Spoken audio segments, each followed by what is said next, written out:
Hello guys, magandang araw. For today's video, ipapakita ko sa inyo kung paano ako magluto ng bopis. Ang sarap kaya nito guys, one of my favorite. At kung isa ka rin sa paborito rin ng bopis, mag-comment ka naman sa baba para makilala kita. Ayan, sa mainit na kawali, maglalagay tayo ng mantika. Medyo damihan natin yung mantika kasi parang sasangkot siya muna natin yung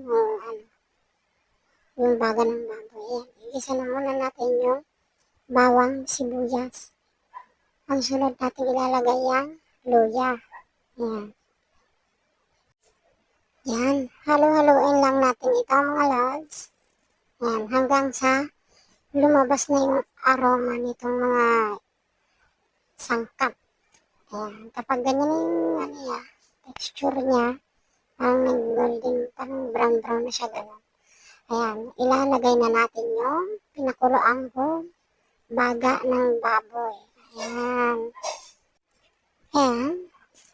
Hayaan lang natin siya, halo-haluin natin. Tapos yung, parang yung parang putok-putok na siya. Ganun. Parang nag-prito siya.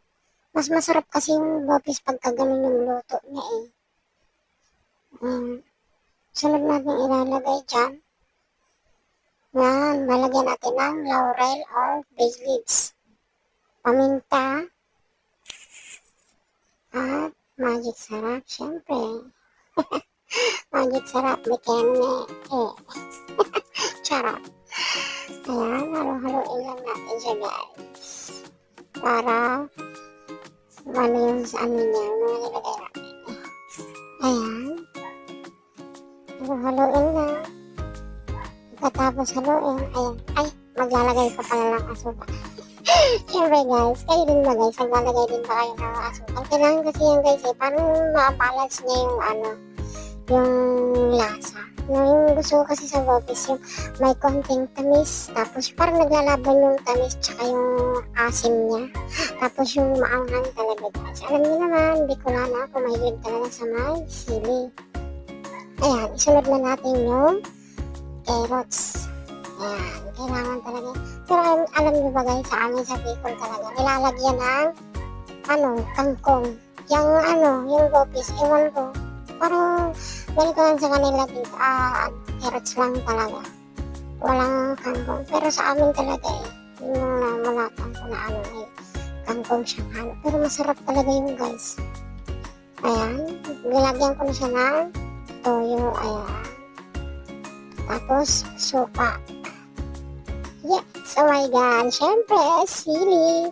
Masarap talaga yan guys. Hilig talaga ako sa may sili. Mas masarap kasi yung may anghang, parang may konting sipa. Charot. Ayan, ilan natin yan guys. Alam nyo ba guys, madali lang yan maluto kasi pinakuloan ko na yan eh. Kaunting lang yan. Ayan, tinimplahan ko pa siya. Nilagyan ko pa ng toyo. Hanggang sa makuha ko yung gusto ko talagang lasa niya.